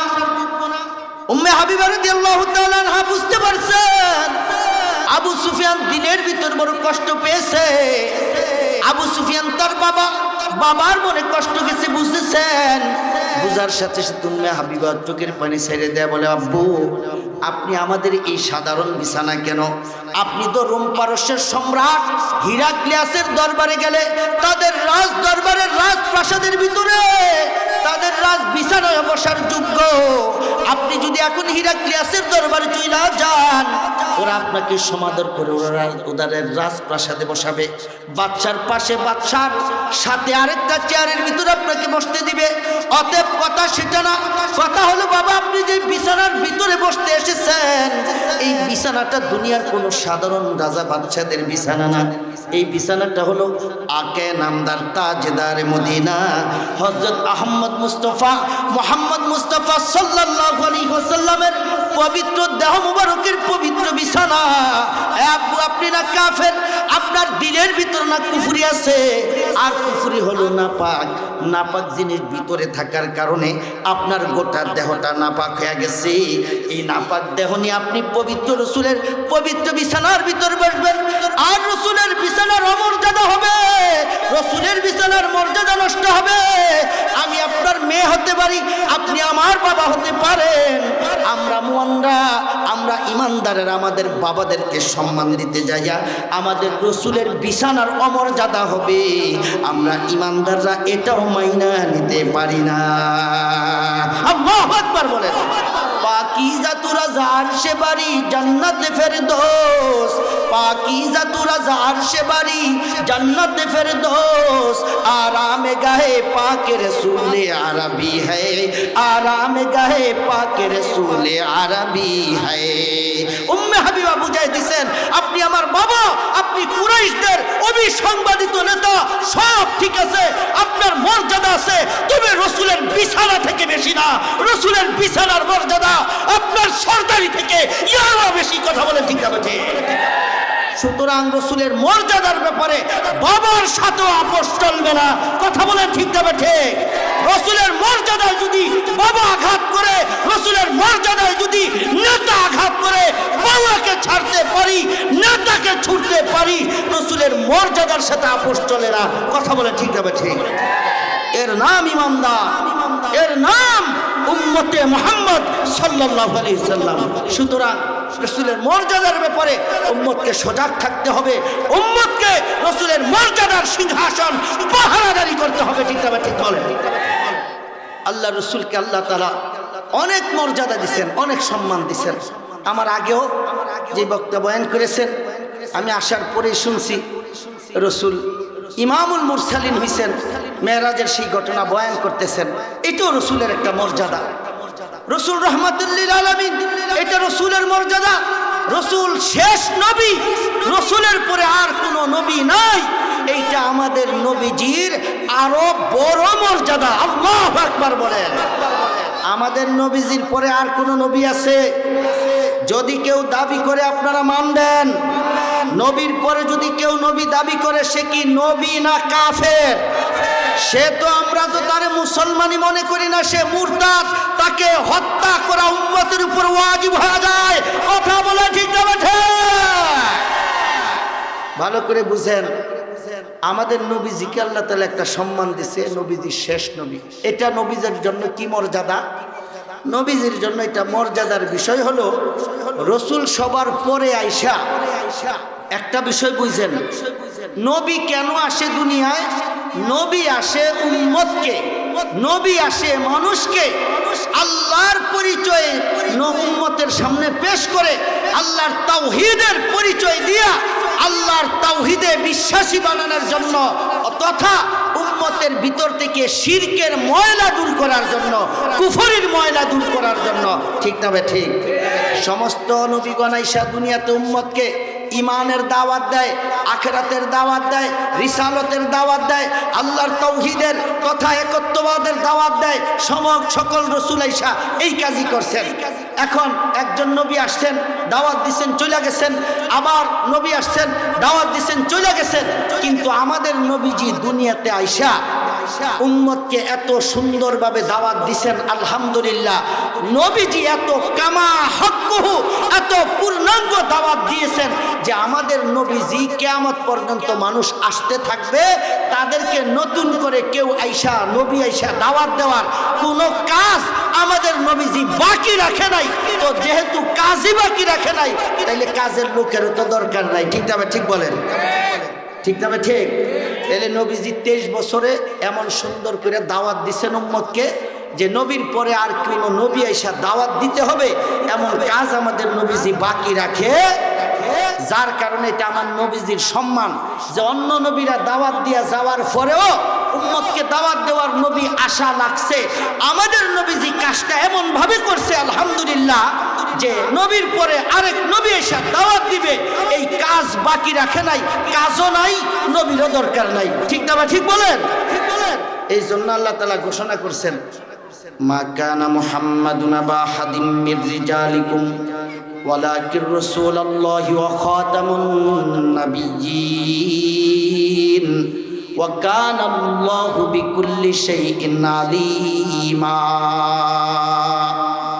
আল্লাহ তাআলা বলেন, মুহাম্মদ তোমাদের মধ্যে কোনো পুরুষের পিতা নন, মুহাম্মদ তোমাদের ভিতরে কোনো পুরুষের পিতা নন, মুহাম্মদ সর্বশেষ নবী, মুহাম্মদের পরে আর কোনো নবী আসবে না। এটা হলো আল্লাহ তাআলার ঘোষণা, পবিত্র কোরআনের ঘোষণা। আল্লাহর কোনো একটা ঘোষণা, কোরআনের কোনো একটা আয়াত যদি কোনো ব্যক্তি অস্বীকার করে, আওয়াজ দিয়া বলেন তার ঈমান থাকবে নাকি? আওয়াজ দিয়া বলেন তার ঈমান থাকবে? ঈমান থাকতে পারে না। আচ্ছা, এটা তো কোরআনের আয়াত। কোরআনের আরো বহু আয়াতে আছে যে আমাদের নবীজি শেষ নবী, আর কোনো নবী আসবে না। এখন আমাদের নবীজি একটা হাদিসের মধ্যে ভবিষ্যৎবাণী করছেন। কি? রাসূলের হাদিসটা আগে শুনেন। আন সাওবান রাদিয়াল্লাহু তাআলা আনহু ক্বালা রাসূলুল্লাহ সাল্লাল্লাহু আলাইহি ওয়াসাল্লাম সায়াকুনু ফি উম্মতি কাযাবুনা সালাসুন কুল্লুহুম ইয়াজামু আন্নাহু নাবিয়্যুন ওয়া আনা খাতামুন নাবিয়্যিন লা নাবিয়্যা বাদি। আল্লাহ রাসূল বলেন, অচিরেই আমার উম্মতের মধ্যে 30 জন এক একটার সাথে 10 30 জন ভণ্ড মিথ্যা নবীর দাবিদার আত্মপ্রকাশ করবে। রাসূল বলেন আমার উম্মতের মধ্যে অচিরেই, মানে খুব তাড়াতাড়ি 30 জন ভণ্ড নবীর দাবিদার আত্মপ্রকাশ করবে। রাসূল বলেন সবাই নিজেকে নবী দাবি করবে, তবে আমি নবী ঘোষণা করলাম এরা সবাই ভণ্ড, আমি হইলাম শেষ নবী, আমার পরে আর কোনো নবী নাই। আল্লাহু আকবার বলেন। এটা রাসূলের বক্তব্য। এখন ঘটনা হয়েছে কি, রাসূলের জীবদ্দশাতেই, নবীজি জীবদ্দশায় থাকতেই আরবের একজন কুখ্যাত সন্ত্রাসী, তার নাম আসওয়াদে আনাসি, সে নিজেকে নবী দাবি করছে। বলেন নাউজুবিল্লাহ। জোরে কয় না নাউজুবিল্লাহ। এবার শুনেন মজার কথা। যখন আসওয়াদে আনাসি আরবের কুখ্যাত সন্ত্রাসী আমাদের নবীজি জীবিত থাকতেই, রাসূলের শেষ যুগে শেষের দিকে যখন রাসূল চলে যাবেন দুনিয়া থেকে, এইরকম একটা সময় নিজের নবী দাবি করছে। এখন সাহাবায়ে কেরাম এই কথা শুই না তার কাছে গেছে, যে বলতেছে তুমি যে নবী, নবীদের কাছে তো আল্লাহ তাআলা বিভিন্ন মুজিজা দান করে, নবুয়তির পক্ষে দলিল হিসেবে, তো তোমার কি কোনো মুজিজা আসেনি যে মুজিজা দেখলে আমরা বুঝবো তুমি নবী? তোমার এমন মুজিজা আসেনি? এখন সে পড়ছে এক বিপদে। কি বিপদ? যদি বলে আমার মুজিজা নাই, তাইলে তো সাহাবায়ে কেরাম বলবে, মানুষ বলবো তুমি যে বাটফার, এইটা দিয়েই বোঝা যায় তোমার যে মুজিজা নাই। তো তোমার মুজিজাও নাই, তোমার নবুয়তও নাই, তুমি বাটফার নিয়ে যাও। ঠিক না ভাই? ঠিক। আর যদি কয় যে আমার মুজিজা আছে, তাইলেও তো বিপদ। সাহাবায়ে কেরাম কইবো তাইলে দেখাও, হাতে তো নবী না, তো মুজিজা দেখাবে কোত্থেকে? দুটা নাই পড়ছেনি। এখন কি বলবে? সে চিন্তা করছে যে যদি বলি আমার মুজিজা নাই, তাইলে তো এখানেই শেষ, তাহলে তো মাঠে আমি টিকতে পারবো না, তাহলে আসে বললে তো আরো কিছুক্ষণ টিকতে পারবো। এই জন্য বলছে কয় যে হ্যাঁ আমার মুজেজা আছে। এবার সাহাবায়ে কেরাম ধরছে, তোমার যদি মুজেজা থাকে তাহলে তোমার মুজেজাটা কি আমগরে একটু শোনাও, তোমার মুজেজা কি আমাদেরকে একটু শোনাও। মুসা আলাইহিস সালামের মুজেজা ছিল হাত যদি বুগলের নিচে নিত, ডান হাত বাম হাতের বুগলের নিচে বের করলে এটা থেকে সূর্যের আলো বের হয়ে যেত। আল্লাহু আকবার। আবার ঢুকাইছে, বের করছে, আলো নাই। হাতে লাঠি ছিল মুসা আলাইহিস সালামের, সাইরা দিলে বিশাল অজগর সাপ এ ফনা তুলে এইভাবে হা করে, আর অন্যান্য সাপ যা থাকে সব বাতাসের সাথে টান দিয়া গিলে ফেলে। আবার মুসা আলাইহিস সালাম সাপের মধ্যে ধরলে এটা আবার লাঠিতে পরিণত হইয়া যায়। সালেহ আলাইহিস সালাম ওনার উম্মত ওনাকে বলছে, তুমি যে নবী, তোমার কাছে মুজেজা আসেনি? কয় কি মুজেজা? বলে আমরা যেই মুজেজা বলি সেইটা দেখাইতে হবে আমাদেরকে। আচ্ছা তোমাদের কি কি মুজেজা দেখাইতে হবে? কয় যে পাথর দেখো না, একটা পাহাড়ের উপরে বড় একটা পাথর আছে? বলে হ্যাঁ। বলে ওই বড় পাথরটার ভিতর থেকে একটা জীবিত উট বাচ্চাওয়ালা দুধওয়ালা আমাদের সামনে আমরা তাকাই থাকবো, পাথরের ভিতর থেকে একটা উটনি, একটা মহিলা উট যার বাচ্চা থাকবে, তার পিছনে তার দুধ থাকবে, উলান থাকবে, এরকম দুধওয়ালি একটা উটনি বের হয়ে আমাদের সামনে আসতে হবে। এইটা হইলো তোমার মুজেজা। সোহেব আলাইহিস সালাম সালেহ আলাইহিস সালাম দোয়া করছে আল্লাহর কাছে, আল্লাহ তাআলা দোয়া কবুল করছেন এবং ওনার দোয়ার বরকতে ওখান থেকে একটা উটনি বের হইছে, বাচ্চাওয়ালা দুধওয়ালা। তো সালেহ আলাইহিস সালাম বইলা দিয়েছেন ওনার উম্মতকে, খবরদার এটার সাথে দুর্ব্যবহার করবা না। আর তোমাদেরকে একটা নীতি বইলা দেই, কি বলে, একদিন তোমরা সবাই এটা থেকে দুধ নিয়ে পান করবা, সবাই নিতে পারবা, এটার দুধ শেষ হবে না। আরেকদিন এর বাচ্চা দুধ পান করবে, ওই দিন তোমরা দুধ নিবা না, আর তোমরা যেদিন থেকে দুধ নিবা বাচ্চায় পান করবে না। এই হলো একটা নীতি। আরেকটা হলো এই উটনিকে তোমরা কষ্ট দিও না, কোন ধরনের খারাপ উদ্দেশ্যে এটাকে হত্যা করিও না। কিন্তু ওনার উম্মত কিছুদিন পর এটাকে হত্যা করে ফেলছে। যাই হোক, সালেহ আলাইহিস সালামের এটা ছিল একটা মুজেজা। এরকম সকল নবীদের মুজেজা ছিল, আমাদের নবীদের মুজেজা ছিল অসংখ্য মুজেজা। একদিন আবু লাহাব রাস্তা দিয়ে আসতেছে, এক জায়গায় দেখে কিছু পাথর, পাথর কয়টা হাতে নিছে, ডানে বামে তাকায় দেখে কেউ আসেনি, দেখছেনি, দেখে যে কেউ নাই, কেউ দেখে নাই।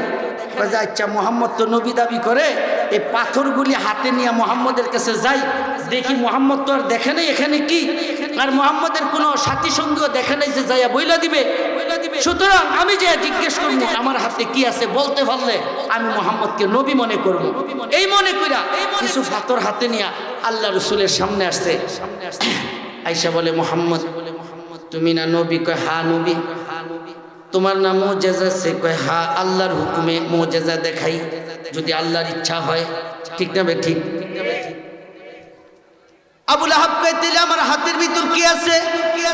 যদি তুমি বলতে পারো আমার হাতের ভিতর কি আছে, যদি বলতে পারো বুঝবো তুমি সত্য নবী, আমি তোমাকে নবী মাইনা নিব। আবু লাহাব যখন এই কথা কইছে, আল্লাহর পয়গম্বর কি জবাব দিছে শুনেন।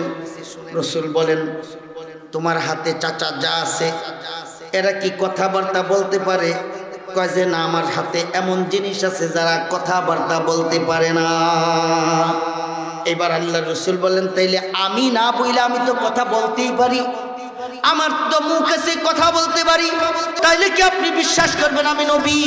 আল্লাহু আকবার। আল্লাহর পয়গম্বর আল্লাহর কাছে দোয়া করছেন। এরপরে রাসূল আল্লাহর ইশারায় জিজ্ঞেস করছেন, এ আমার চাচা আবু লাহাবের হাতের ভিতর কারা রে? একটু জবাব দাও। আল্লাহু আকবার। রাসূল এই কথা বলতে দেরি হয়, এই পাথরের জবান খুলতে দেরি হয় না। আওয়াজ দিয়া পড়েন আল্লাহু আকবার। আর একটু ইমানি আওয়াজ দিয়া বলেন আল্লাহু আকবার। যখন রাসূল বলছেন আমার চাচার হাতের ভিতর কারা আছো, তোমাদের নাম পরিচয় বর্ণনা করো। আল্লাহু আকবার। আল্লাহ তাআলা পাথরের জবান খুলে দিয়েছেন, পাথরগুলি বলতেছেন লাব্বাইকা ওয়া সাদাইকা ইয়া রাসূলুল্লাহ, লাব্বাইকা ওয়া সাদাইকা ইয়া রাসূলুল্লাহ। আল্লাহু আকবার। এই পাথরগুলি জবাব দিছে আমরা পাথর, আমরা আল্লাহর মাখলুক, আমরা কোন নবীর প্রতি ঈমান আনা আমাদের উপর দায়িত্ব না, কিন্তু আমাদের যেহেতু আল্লাহ তাআলা জবান দান করেছেন আমরা ঘোষণা দিলাম আশহাদু আন্না মুহাম্মাদার রাসূলুল্লাহ। আল্লাহু আকবার। আশহাদু আন্না মুহাম্মাদার রাসূলুল্লাহ, আশহাদু আন্না মুহাম্মাদার রাসূলুল্লাহ। পাথরের জবান থেকে কালিমা বের হয়ে গেছে, রাসূলের রিসালাতের সাক্ষ্য বের হয়ে গেছে। আওয়াজ দিয়া পড়েন আল্লাহু আকবার। কিন্তু যার কপালে হিদায়াত নাই, ও এত কিছু দেখার পুরো ঈমান নসিব হয় না। আবু লাহাব এই পাথরগুলি যখন এই কথা বলছে, পাথরগুলি খুইলা দেখে আসলেই পাথরগুলি ছুঁড়ে মাইরা ফালাই দেয়া কয়, মোহাম্মদ তুমি এত বড় জাদুঘর কল্পনা করি নাই, আমার হাতের ভিতরের পাথরের ভিতরে তুমি জাদু করে ফালাইলা। জোরে কন্যা নাউজুবিল্লাহ। রসুল কি জাদুকর ছিল না নবী ছিল? বলেন। রসুল নবী ছিলেন, রসুল জাদুকর ছিলেন না, কিন্তু আসলে তাদের কপালে হেদায়েত নাই। তো বলতেছিলাম সবারই সমস্ত পয়গম্বরদের রিসালাতের প্রমাণ করার জন্য কিছু মুজিজা আল্লাহ তাআলা দান করেছেন। এবার সাহাবায়ে কেরাম বলে, এই তোমার মুজিজা আসেনি? আসওয়াদ আনাসি তোমার মুজিজা আসেনি? বলে যে হ্যাঁ আমার মুজিজা আছে। এখন আছে বইলা বিপদে পড়ছে। এখন তো সাহাবায়ে কেরাম বলবেন যে আমাদেরকে মুজিজা দেখাও, টেনশনে পড়ে গেছে। যদি বলে মুজিজা দেখাও, কি মুজিজা দেখাবো? আমার তো মুজিজা নাই। তো সাহাবায়ে কেরাম ঠিকই বলছে, কাই তোমার যদি মুজিজা থাকে তা আমগরে একটু মুজিজাটা দেখাও না। আল্লাহ মুজিজা করতে দেখাবে? এত নবী না, এত বাটফার সিটার কথা কান ঠিক না? ঠিক এ বাটফার মুজিজা দেখাবে কোত্থেকে? এখন বিপদে যেহেতু পড়ছে, হ্যাঁ তো বস আছে, হ্যাঁ বসের নাম কি? মিস্টার কথা কয় না, হ্যাঁ বসের নাম কি? মিস্টার ইবলিস। মিস্টার ইবলিস দৌড়ে আইসা পড়ছে, মুরিদ বিপদে পড়ছে। মুরিদ বিপদে ফললে কি ফিরের আর জায়গা থাকতে পারেনি কন্যা? হ্যাঁ এত বড় মুরিদ বিপদে পড়ছে যে নবীর ঘরে নবী দাবি করছে, উম্মতকে বিভ্রান্ত করার জন্য দৌড়ে ফিরসা বসছে। ফিরসা বৈশা কয়, এমন একটা মুজিজার নাম কবি যেটা না দেখাইয়াও বাসন যায়। এমন একটা মুজিজার নাম বলবি যেই মুজিজা না দেখাইয়াও বাসা যায়। কারণ তুই তো নবী না, মুজিজা দেখাবি কোত্থেকে? এমন একটা নাম কো যেটা না দেখাইয়াও বাসা যায়, যেটা মানুষ দেখতে চাইতো না। কারণ এইরকম আবার মুজিজা আছেন, এটা কি মুজিজা? শয়তানে কয় ক, আমি যেটা শিখাই দিই এটা ক। কি? তো শয়তানে শিখাই দিছে। হ্যাঁ ভাই কইছে কি কয় শোনেন আপনারা, আমি ইশারায় বলি, বাচ্চা আছে তো, মুরব্বীরা বড়রা বুঝবেন। আমাদের মা বোনেরা প্রত্যেক মাসে মাসে 3 দিন থেকে নিয়ে 10 দিনের জন্য একটা অসুস্থ হয়নিও? আমাদের মা বোনেরা, সবার মা বোনরাই প্রত্যেক মাসে 3 দিন থেকে নিয়ে 10 দিনের একটা অসুস্থতা যায়নি, যেই অসুস্থতার কারণে নামাজ পড়া লাগে না। এও যায়নি। বড়রা বুঝছেন নি আপনারা? আচ্ছা, শয়তান কয় তুই ক, এটা তো মহিলা হয়, এটা তো কোনো পুরুষের কেউ কর না। এই অসুস্থতাটা কি কোনো পুরুষের হয় না, মহিলা হয়? শয়তান কয় তুই এটার নাম ক, তুই ক যে কোনো পুরুষের তো এটা হয় না, আমি যে নবী এ মুজিজা হিসেবে আমার এটা হয়। নাউজুবিল্লাহ কইতেন না আপনারা? জোরে কর না নাউজুবিল্লাহ।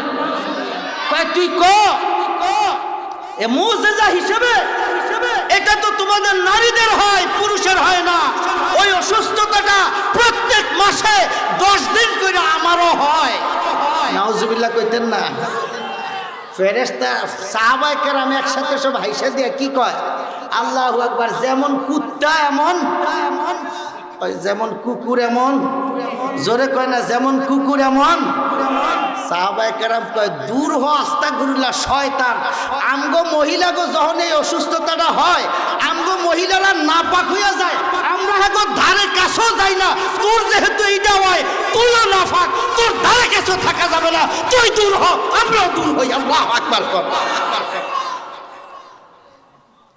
এখন সাহাবায়ে কেরাম চলে গেছে, তে তার জায়গায় চলে গেছে। সাহাবায়ে কেরামের মধ্যে একটা ছিল খুব স্পেশাল। বন্ধু বান্ধবের মধ্যে 2-1টা খুব স্পেশাল থাকে না? এ কথা কয় না? সাহাবায়ে কেরামের মধ্যেও এরকম একটা স্পেশাল আছিল। এই সাহাবীর নাম হইল ফিরুজে দাইলামী রাদিয়াল্লাহু তাআলা আনহু। কি নাম? ফিরোজে দাইলামি শুনছে কি এই বাটফারে নবী দাবি করছে, সাহাবায়ে কেরাম মুজেজার কথা জিজ্ঞেস করছে, কয় আছে কি মুজেজা? কয় মাসে মাসে আমার 3 দিন ওই মহিলা গো যেইটা আমারও সেইটা। আচ্ছা এইটার তো সাহাবায়ে কেরামের জব দিয়া তুই না ফাক, তুই বাটফার, তুই সিটার, তোর ধারে কাছে থাকা যাবে না, তুই কিসের নবী গেছে গা? ফিরোজে দাইলামি কয় না, তার শিক্ষা এখন হয়েছে না, তারে বালা শিক্ষা দিতে হইব। এবার ফিরোজে দাইলামি এটা তো স্পেশাল ওয়ান পিস, সব বন্ধুদের লগে একটা ওয়ান পিস থাকে নিও এ সাহাবায়ে কেরামের মধ্যে ওয়ান পিস আইছে ফিরোজে দাইলামির কাছে, কয়ো তুমি বলে নবীও? কয় হ আমি তো নবী। কয় তোমার কি মুজেজা টুজেজা আছে নি কিছু? কয় আছে তো। কয় কি মুজেজা? কয় হুমলা তো দেউর দিবা, চাইতা মন চাইতো না। কয় আচ্ছা কও না, আমি দেউর টেউর কম দেই, তুমি তোমারটা কও। কয় যে তোমাকে মহিলার 3 দিন থেকে 10 দিন যেইটা আমার প্রত্যেক মাসে আল্লাহর রহমতে 10 দিন করে এইটা। তো ফিরোজে দাইলামি রাদিয়াল্লাহু তাআলা আনহু কয় আচ্ছা তুই তোমার যে নবী হইলা, তোমার নবীটা বানাইছে কেডা? এত ফরসে টেনশনে কার কথা কো মনে কও? আমি নিজেই নবী। কি নিজে কি? আমি নিজেই নবী। ফিরোজে দাইলামি কয় তুমি নিজে হইছ, তা আমিও তো নিজে হওয়ার একটা রাস্তা আছে। কয় হ্যাঁ তোমার লাগেও আছে, তুমি আমার মতো নবী হইয়া যাও। আচ্ছা দেখা যাক, একটু থামো। তুমি যে নবী নিজে হইলা, আল্লাহর একটা সিস্টেম আছে কি বলে, এক নবী থাকতে আল্লাহ আরেক নবী বানায় না, এক নবী চলে যাওয়ার পরে না আরেক নবী আইয়ে। কথা কোন ঠিক না বেটি? এই যে চেয়ারে বক্তা আমার আগে বসা ছিল, উনি থাকতে আমি আইছি না, উনি নামার পরে আমি আইছি, এই কথা কয় না। উনি থাকতে যদি আমি আই, তাহলে আমি বয়ার সুযোগ পাবো না, খারাই দেওয়ার লাগবো। খারাই থাকতেই বনাইলে এবার ঠেল্লা সরাইতেইব, লাগবো না একটা ফেস মারামারি। তাহলে আল্লাহর সিস্টেম হলে একজন গেলে আরেকজন ফাড়ায়, কোন একজন গেলে। এখন ফিরোজে দাইলামি কয় আমগো নবী মুহাম্মদুর রাসূলুল্লাহ তো আছে, তো নবী থাকতে তুমি যে নবী হইলা, তুমি কোন নবী হইলা আমরা তো বুঝলাম না। নবী গেলে না তুমি নবী হইবা, তো নবী থাকতে তুমি নবী, এই কথা তো বুঝলাম না। এতে তো ফরসেক বিপদে। হেতে কয় আও আমি তো সরাসরি ফুরা নবী না, আমি সরাসরি ফুরা নবী না। তো তুমি কি নবী? আও আমি হইলাম সহকারী নবী। কি নবী? এ কথা কয় না, কি নবী? সহকারী নবী। ফিরোজে দাইলামি চোখটা বন্ধ কইরা কয় তুমি সহকারী? কয় নবীরও কি সহকারী আছে নাকি? কয় তো মা থাকতো না কা, সভাপতির দিয়ে একটা আছে সহসভাপতি, সেক্রেটারির দিয়ে একটা থাকে সহকারী সেক্রেটারি, প্রেসিডেন্টের দিয়ে একটা থাকে উপপ্রেসিডেন্ট, এরপরে জেলা হ্যাঁ এবার আর সহকারী আছে, তারপরে ডিসি এডিসি আসেনি, এসপি সহকারী এসপি আছে না নাইও? সব জায়গায় থাকতে বললে এনে থাকলে অসুবিধা কি? আমি সহকারী নবী। ফিরোজে দাইলামি চোখটা খুললা কয় তাহলে তোমার পরিচয়টা না দিছ না, আটটা মিলাও আমার পরিচয়টাও দেই, আটটা মিলাইছে। এবার পরিচয় দেয় নিজের, আমার পরিচয়টা শুনবা না? কয় কি? কয় আমি হইলাম সহকারী আজরাইল। আল্লাহু আকবার কয় না রে? ফিরোজে দাইলামি রাদিয়াল্লাহু তাআলা আনহু বলেন তুমি সহকারী পয়গম্বর, আমি হইলাম সহকারী আজরাইল। এবারে কও কি আজরাইলের বুঝি সহকারী হয়? কয় কেন? নবীর যদি সহকারী হতে পারে আজরাইলের হইলে দোষ কি? এবার আরো তো সহকারী দরকার আছে, বরঞ্চ নবীর থেকে আজরাইলের সহকারী আরো বেশি দরকার। কেন? কারণ একসাথে অনেক জায়গায় অনেক মানুষ মারা যায়, একজন এতজন কবে কবজ করবো কিছু আমারে দিয়েও করায়। আল্লাহু আকবার কয় না? ফিরোজে দাইলামি কয় আমি সহকারী আজরাইল। এবার জিজ্ঞেস করছে তোমার সহকারী আজরাইল কে বানাইছে? কয় তুমি যেমনে সহকারী নবী হইছো, আমি আমি তো হেমনি সহকারী আজরাইল হইছি, তুমিও নিজে নিজে, আমিও নিজে নিজে। আল্লাহু আকবার কয় না? এবার ফিরোজের দাইলামি কে আসওয়াদ আনাসি কুখ্যাত সন্ত্রাসী জিজ্ঞেস করে, তাইলে তুমি যে সহকারী আজরাইল, তোমার কাম কি? আল্লাহু আকবার। ফিরোজের দাইলামি কয়, প্রথমটার যেই কাজ, আসলটার যেই কাজ, সহকারীর সেই কাজ, কাজের ভিতর কোনো পার্থক্য নাই। এবার আসওয়াদ আনাসি কয়, আসলটাই তো জান কবজ করে, তুমি কি হেডেই করো? কহ আসলটা যেটা করে আমি হেটাও করি। কয় তুমি করো কাঠটা? আমি এখনো করি নাই, চান্স পাই নাই, আজকে প্রথম চান্সটা পাইছি। রেডিও আল্লাহু আকবার কয় না? আওয়াজ দিয়া বলেন আল্লাহু আকবার। ফিরোজের দাইলামি রাদিয়াল্লাহু তাআলা আনহু আর দেরি করে নাই, কোমরের ভিতর একটা খঞ্জর ছিল, খঞ্জর, উভয় দিক থেকে ধারালো খঞ্জর, ছোট্ট একটা ধারালো সুচালো খঞ্জর, এটাকে ভালো করে সারা রাত ধার দিয়ে নিয়ে আসছে। ফিরোজের দাইলামি আল্লাহু আকবার বিলা আসওয়াদে আনাসির বুকের ভিতরে এই দিক থেকে জোরে মারছে। আল্লাহু আকবার। সিনা ভেদ করে পিঠ দিয়া এর দূর বের হইছে, ভালো করে একটা নাড়া দিছে, নাড়া, নাড়ার সাথে বুকটা ফাঁক হয়ে গেছে, আর টিউবওয়েলের পানির মতো কল কল করে রক্ত ঝরা শুরু হয়ে যায়। আল্লাহু আকবার বলে না? আর একটু ইমানদারি আওয়াজ দিয়ে পড়েন আল্লাহু আকবার। ফিরোজের দাইলামি বুক ভালো করে লাড়া দিয়া রক্ত ঝরায়া, ছুরিটা টান দিয়া খঞ্জরটা বের করে একটা লাথি দিয়া তার জমিনে ফালাইয়া কয়, সহকারী রে, সহকারী দিয়া মার দিলাম, আর জিন্দেগিতে দুনিয়াতে কেউ সহকারী নবীর দায়িত্ব পালন করতে আসবে না। আল্লাহু আকবার। সোজা রক্তাক্ত খঞ্জর নিয়ে সাহাবায়ে কেরামের কাছে গেছে। সাহাবায়ে কেরাম দেখা ভয় পেয়ে গেছে, হায় হায়, সহজ সরল মানুষ, কার সাথে কোন গন্ডগোল বাজে আসছে আল্লাহ না জানে। কয় ভাই কি সমস্যা? কয় সমস্যা না, সমাধান। আল্লাহু আকবার কয় না? কয় সমস্যা না, সমস্যা না, আমার যে হইছে সমাধান, সমাধান। আল্লাহু আকবার কন। কয় ভাই বুঝলাম না। কয় না, ওই যে সহকারী নবী দাবি করে সমস্যা তৈরি করছে, আমি সমাধান করেছি। আল্লাহু আকবার। ইসলামের শত্রুরা, রাসূলের শত্রুরা, ফিরোজে দাইলামি কয়, আসওয়াদ আনাসি নিজেকে নবী দাবি করে সমাজের ভিতর, রাষ্ট্রের ভিতর, মুসলমানদের ভিতরে ফিতনা শুরু করে দিছে। আমি সেই ফিতনার মূলোৎপাটন করে আসলাম। জিন্দেগিতে ওর সাজা যদি কারো মনে থাকে, আর দ্বিতীয়বার কেউ সহকারী নবীর পদ নিয়ে টানা হেসরা করতে আসবে না। সাহাবায়ে কেরাম দ্রুত রাসূলের কাছে চলে গেছে, আল্লাহর পয়গম্বরের কাছে যায় আসওয়াদে আনাসি আর ফিরোজে দাইলামির ঘটনা বর্ণনা করেছেন। আল্লাহর পয়গম্বর এই কথা বলে নাই, হ্যাঁ ফিরোজে দাইলামিটা কি কাজ করলো, আমি জিন্দা আছি, আমাকে একটু জিজ্ঞাসাও করলো না, আমার অনুমতিও নিল না, নিজে নিজে যাইয়া এত বড় একটা সমস্যা তৈরি করে দিয়ে আসলো। আসওয়াদে আনাসি আরবের কুখ্যাত সন্ত্রাস, তার জ্ঞাতি গোষ্ঠী যদি এখন আমাদের উপর ঝাঁপায় পড়ে কি একটা সমস্যা লাগাইলো, এই কথা আল্লাহর পয়গম্বর বলে নাই। আল্লাহর পয়গম্বর মুস্কি হেসে দিয়া কয়, মাশাআল্লাহ কি সুন্দর কাম, সহকারী রে, আল্লাহ সহকারী দিয়া শেষ করে দিছে। আল্লাহু আকবার। আল্লাহর পয়গম্বর ফিরোজে দাইলামির জন্য দোয়া করলেন, আর ফিরোজে দাইলামির উপর খুশি হয়ে গেছেন। এই কারণে উম্মত এই কথার উপর একমত হয়ে গেছে। সমস্ত ইমামদের ঐক্যমত, কোনো ইমাম দ্বিমত পোষণ করে না।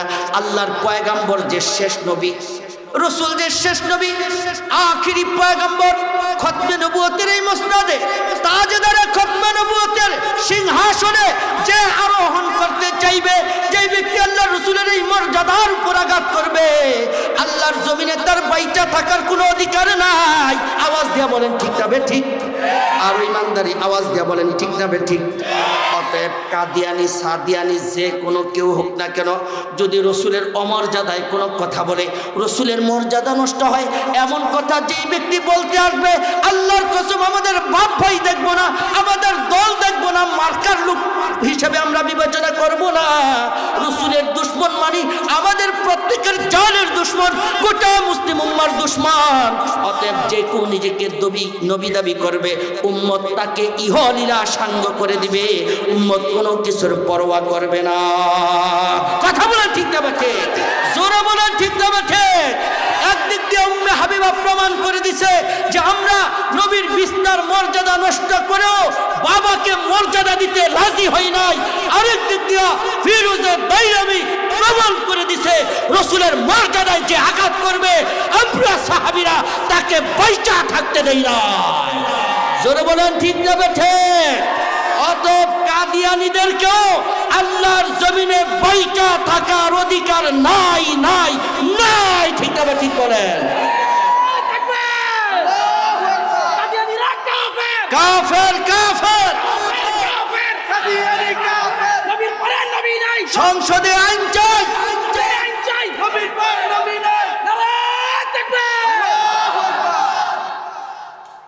সম্মানিত হাজিরিন ভালো করে বুঝেন, তাজেদারে খতমে নবুয়ত এটা সাধারণ বিষয় না।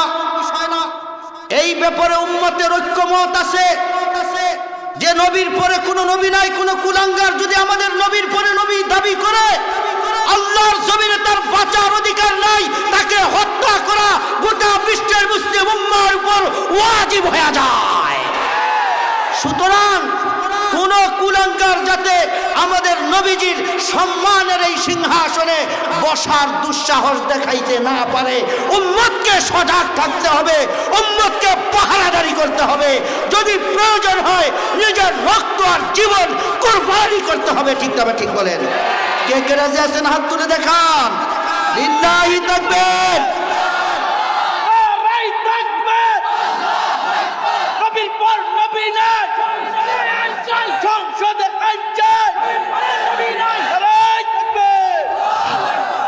শোনেন, আল্লাহ রসুলের জীবদ্দশায় এরপরে আসওয়াদ আনাসির পরে আপনারা জানেন মুসাইলামাতুল কাজ্জাব নামে একজন নিজেকে নবী দাবি করছে এবং তার বসবাস ছিল ইয়ামামায়। ইয়ামামার সর্দার ছিল এবং তার ছিল 40,000 দুর্ধর্ষ সৈনিক।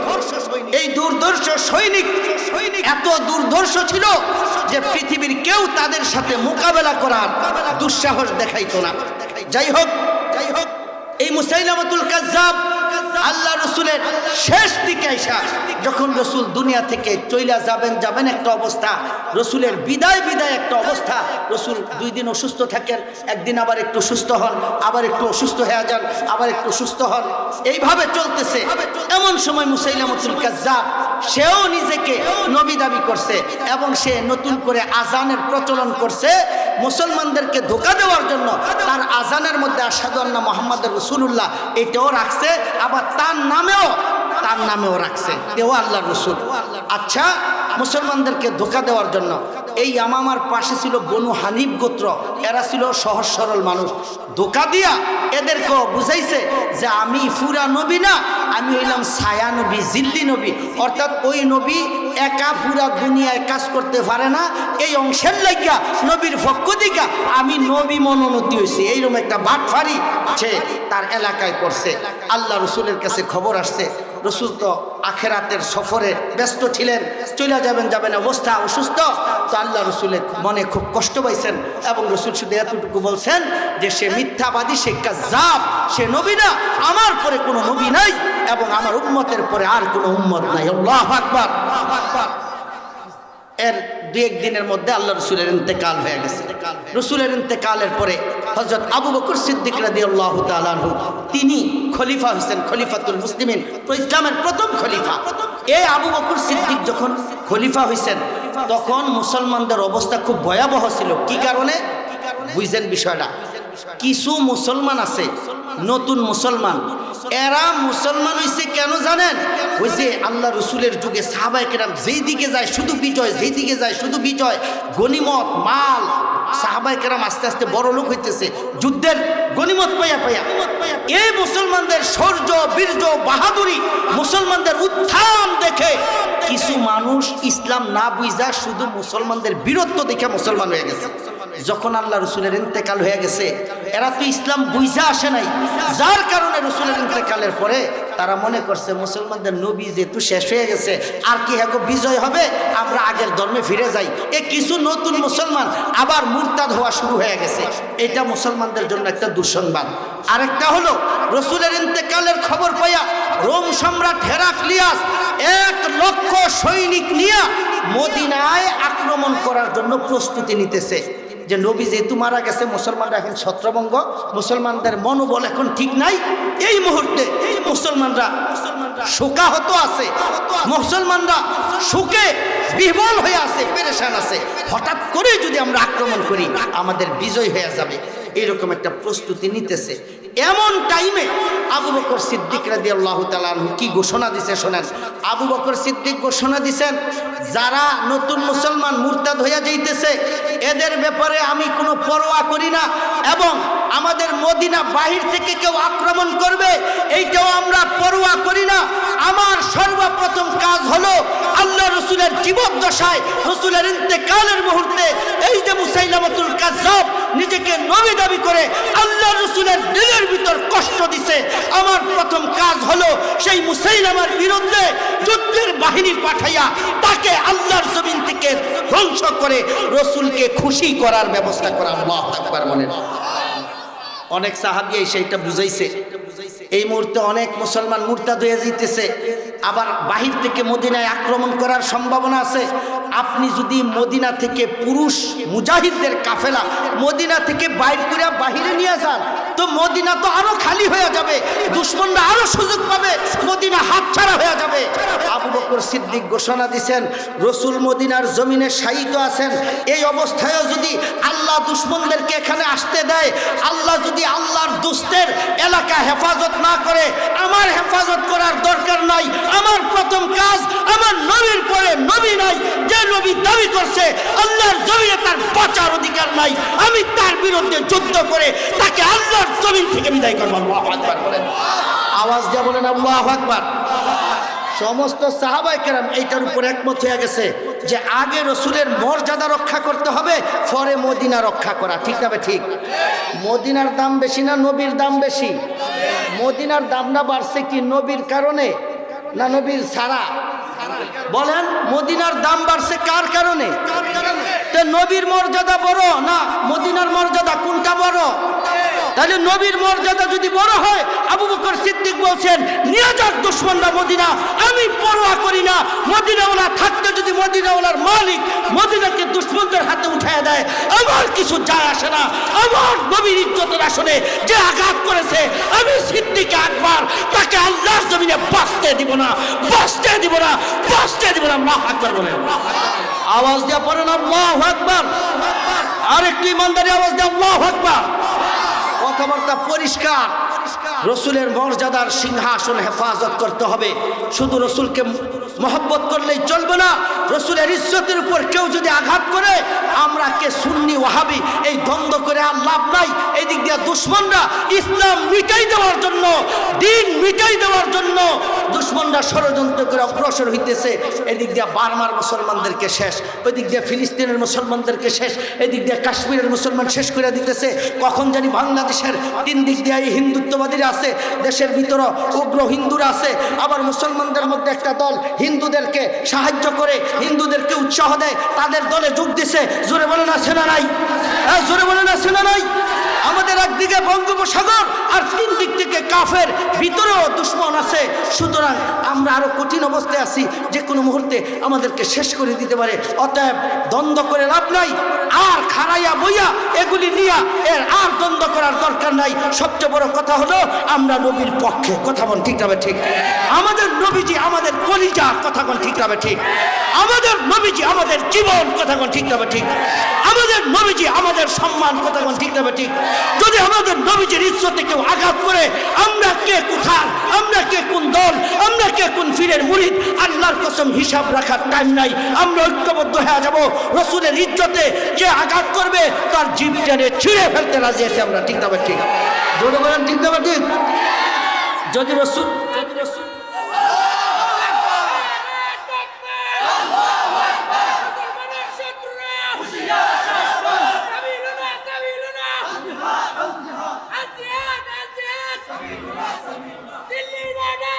ঢাকা ঢাকা বলেন।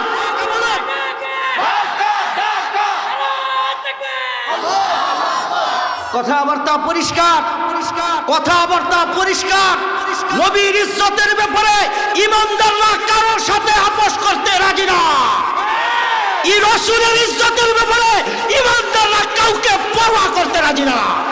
যদি জালিমের জিন্দানখানায় 1000 বছর বন্দী থাকতে হয়, তবুও যদি রাসূলের মর্যাদায় কুরবানি হতে পারি, এটা আমাদের জন্য সম্মান। জোরে বলে ঠিক যাবে ঠিক। অতএব আর সুযোগ নাই, আর কাউকে সুযোগ দেওয়া হবে না। রাসূলের ইজ্জতের উপর আঘাত করবা, তোমাদের জানের উপর আঘাত চলে আসবে। জোরে বলে ঠিক যাবে ঠিক। রাসূলের মর্যাদা, রাসূলের হক, 1 নাম্বার মহব্বত, 2 নাম্বার আজমত, 3 নাম্বার সুন্নত ইতাআত। 3 নাম্বার কি? ইতাআত, অনুসরণ করা। রাসূল আসছেই তো রাসূলের অনুসরণ করার জন্য, ঠিক না? ঠিক বলেন। আপনি রাসূলকে মহব্বত করে কলিজা ফাইটা যায় আপনার। রাসূলের ইজ্জতের জন্য আপনি ময়দানে বের হইয়া আপনি সারা দিন না খেয়ে স্লোগান দিতে পারেন, কিন্তু চেহারাটা যদি রাসূলের চেহারার মতো বানাইতে হয়, আপনি রাজি না কেন? কথা বলেন। আপনি যে বিজাতীয়দের অনুসরণ করতে পারেন, আপনি ইন্ডিয়ার নায়কদের অনুসরণ করতে পারেন, ইন্ডিয়ার নায়িকাদের পিছনে ঘুরঘুর করতে পারেন, তো মুহাম্মদুর রাসূলুল্লাহ যিনি কবরে আপনার পক্ষে থাকবে, হাসরে আপনার পক্ষে থাকবে, তিনি মিজানের পাল্লায় আপনার পক্ষে থাকবে, পুলসিরাতের পুলের গোড়ায় রাসূল দাঁড়ায়া দাঁড়ায়া উম্মতকে আল্লাহর পক্ষ থেকে রহমত করতে থাকবে। আরে সেই রাসূলের চেহারার মতো চেহারাটা বানাইতে আপনাকে কে বাধা দেয়? কথা বলে ঠিক যাবে ঠিক। জোরে বলেন ঠিক যাবে ঠিক। সেই রাসূলের পোশাকের মতো পোশাক পরতে কে বাধা দেয় আপনাকে? কে বাধা দেয় আপনাকে? রাসূলের চেহারার মতো চেহারা, রাসূলের পোশাকের মতো পোশাক, রাসূল যেভাবে খাইতেন সেভাবে খাওয়া, রাসূল যেভাবে শুইতেন সেভাবে শোয়া, রাসূল যেভাবে আল্লাহর ইবাদত করতেন সেভাবে আল্লাহর ইবাদত করা, রাসূল যেভাবে আল্লাহর দুশমনের বিরুদ্ধে সীসা ডালা প্রাচীরের মতো দাঁড়িয়ে গেছে, সেইভাবে নিজেও সীসা ডালা প্রাচীরের মতো শত্রুর বিরুদ্ধে দাঁড়িয়ে যেতে আপনাকে কে বাধা দেয়? যদি আপনাকে কেউ বাধা দেয় তো সেটা শয়তান, আর শয়তানের অনুসরণ কোন মুমিন মুসলমান করতে পারে না। ঠিক না ঠিক? জোরে বলেন ঠিক না ঠিক। অতএব সম্মানিত হাজিরিন, আপনাদের কাছে আমার এই শেষ কথা, রাসূলকে মহব্বত করব নিজের জীবন থেকে, নিজের সব কিছু থেকে বেশি। রাসূলের ইজ্জতের জন্য, রাসূলের ইজ্জত সম্মান হেফাজতের জন্য যদি রক্ত, নিজের জীবন, নিজের সব কিছু, মা বাবা ছেলে বিবি বাচ্চা কুরবান করতে হয়, রাজি আছেন তো ইনশাআল্লাহ? আল্লাহকে 2 হাত উঠে রাজি আছেন তো ইনশাআল্লাহ? আল্লাহ কবুল করো, আমিন। সর্বশেষ কথা, রাসূল যে দ্বীন নিয়ে আসছেন ওই দ্বীনের অনুসরণ করতে হবে। বিজাতীয়দের অনুসরণের মধ্যে, পশ্চিমাদের অনুসরণের মধ্যে, পাশ্চাত্যদের সভ্যতার অনুসরণের মধ্যে আল্লাহর কসম কোনো শান্তি নাই, কোনো রহমত নাই, কোনো মঙ্গল নাই, কোনো কামিয়াবি নাই। কামিয়াবি, মঙ্গল, সফলতা মুহাম্মদুর রাসূলুল্লাহ সাল্লাল্লাহু আলাইহি ওয়াসাল্লামের আদর্শের মধ্যেই আছে। কথা বলেন ঠিক না ঠিক? উন্নতের মধ্যেই আছে। ঠিক না ঠিক? অতএব আমাদের সর্বশেষ দাবি হলো আমরা রাসূলের অনুসরণ করব, রাসূলের উত্তম অনুসারী হব, রাসূলের আদর্শের অনুসারী হব। ব্যক্তি জীবনে, পারিবারিক জীবনে, সামাজিক জীবনে, রাষ্ট্রীয় জীবনে, আন্তর্জাতিক জীবনে, অফিসে, আদালতে, বিচার ব্যবস্থায়, সংসদ ভবনে, সব জায়গায়। কথা বলেন ঠিক না ঠিক? জোরে বলেন ঠিক না ঠিক? ওয়া আখিরুদ দাওয়ানা আলহামদুলিল্লাহি রাব্বিল আলামিন।